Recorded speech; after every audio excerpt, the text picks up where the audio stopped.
वैसे तो आजकल कोई भी शहर ऐसा नहीं रह गया जहाँ पर प्रदूषण ना हो, क्योंकि जितना हम लोग तरक्की करते जा रहे हैं उतना ही प्रदूषण की मात्रा भी बढ़ती ही जा रही है। और इन सभी शहरों में सबसे ऊपर नाम अगर आता है तो वो दिल्ली शहर का आता है। मैंने दिल्ली में 12 साल बिताए और उन 12 सालों में मेरे फेफड़ों ने इतना प्रदूषण झेला कि मुझे छींकें आनी शुरू हो गई। थोड़ी-सी धूल लगती उससे भी छींकें आती। सुबह उठो, ज़मीन पर पाँव रखते ही पहला काम छींकें आती थी। और इससे बचने के लिए मुझे या तो सिट्रिज़न लेना पड़ता था, वो नहीं तो फिर मोंटेरेल सी लेना पड़ता था, वो भी नहीं तो एलिग्रा लेना पड़ता था।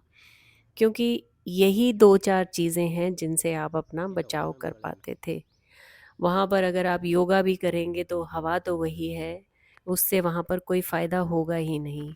तो मैंने जब पूना शिफ्ट किया उसके बाद मैंने सभी चीज़ों के साथ योगा, प्राणायाम को भी अपनाया।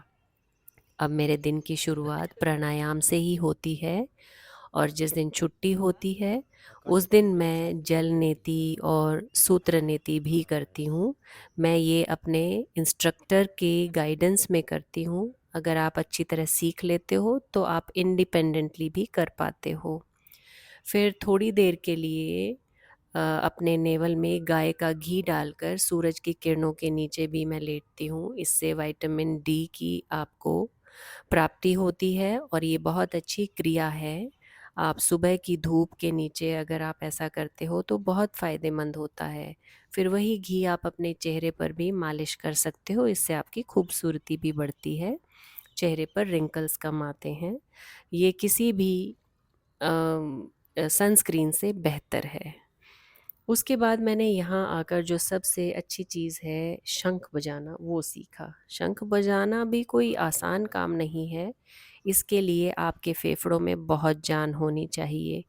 अगर आप ऐसा करते हैं तो फेफड़ों की जो ताकत है वो और बढ़ जाती है।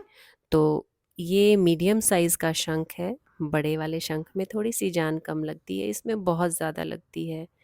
तो आप भी अगर सेहतमंद रहना चाहते हैं तो योगा और प्राणायाम को अपना सकते हैं, वो भी घर बैठ के।